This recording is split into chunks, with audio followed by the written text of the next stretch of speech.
নমস্কার, ফুড হান্টারের আরেকটি ভিডিওতে আপনাদের সকলকে স্বাগত জানাই। আজ আপনাদের সঙ্গে শেয়ার করব কি করে আপনারা বাড়িতে বসে ক্রিসপি মুড়মুড়ে সিঙ্গারা বানাবেন তার রেসিপি। আমরা প্রথমেই আলুগুলোকে ছোট, ছোট করে কেটে নেব। কাটা হয়ে গেলে পরে আমরা এই আলুগুলোকে ভালো করে ধুয়ে নেব।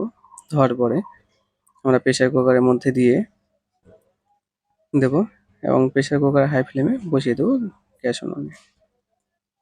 এইভাবে কিছুক্ষণ মোটামুটি ৪ থেকে ৫ টা সিটি আমরা প্রেসার কুকারে দেব, তাহলে আলুগুলো ভালো সেদ্ধ হবে। এইভাবে সিটিগুলো ৪ থেকে ৫ টা কমপ্লিট হওয়ার পরে আমরা আলুটাকে বের করে নেব একটা ঝুড়ির মধ্যে।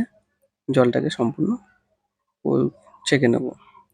ছাঁকা হয়ে গেলে আমরা নিয়ে নেব ময়দা। ময়দা মাখার জন্য আমরা নেব ১৫০ গ্রাম মতন ডালডা। ডালটা গরম হয়ে গেলে পরে আমরা এই ময়দার ভেতরে দিয়ে দেব। ময়দা যতক্ষণ এবারে একটা প্যানের মধ্যে আমরা গরম জল নিয়ে নেব। গরম জল করতে হবে এইভাবে। গরম জলটা অবশ্যই হালকা গরম হবে, খুব প্রচণ্ড গরম না। হালকা গরম হয়ে গেছে আমার জলটা যেহেতু, এবার সেই জলটি আমি ময়দার উপরে দিয়ে দেবো। ময়দার উপরে দেওয়া হয়ে গেছে।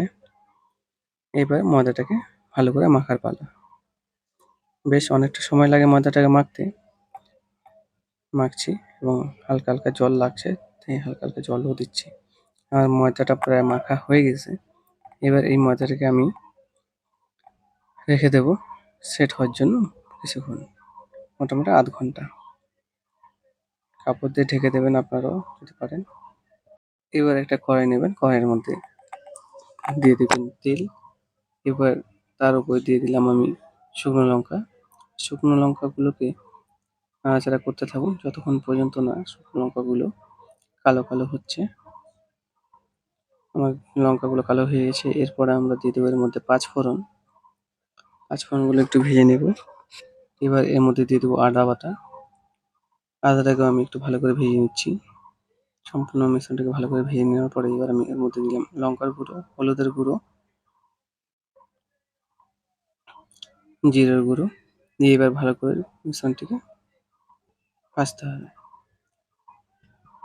ভাজা হয়ে গেলে পরে একটা গন্ধ বেরোয় সুন্দর, আপনি অবশ্যই স্মেলটা পাবেন। কিছুটা সময় ধরে আরও ভেজে নিলাম। এবার এর মধ্যে দেওয়ার পালা আলু আর মটর, যেটা আমি ঠান্ডা করতে দিয়েছিলাম বা জল ছেঁকতে দিয়েছিলাম। দিয়ে এর উপরে আমি হালকা দিয়ে দিলাম চিনি। এবার এটাকে ভালো করে মিলিয়ে নেব। মিলিয়ে নিচ্ছি।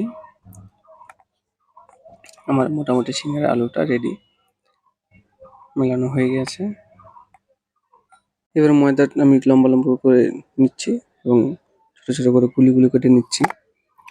গুলিগুলো কাটা হওয়ার পরে আমি ময়দাটাকে গুলিগুলোকে লম্বা, লম্বা করে বেলে নিলাম। বেশ অনেকগুলো একবারে বেলে নিয়েছি। বেলে নেওয়ার পরে আমি একের পর এক সিঙ্গারাগুলো বানাচ্ছি। চেষ্টা করছি সবগুলো সিঙ্গারা সুন্দর করে বানানোর। আপনারাও চেষ্টা করুন অবশ্যই, যেন সিঙ্গারাগুলো ভালো হয় এবং টেস্টি হয়।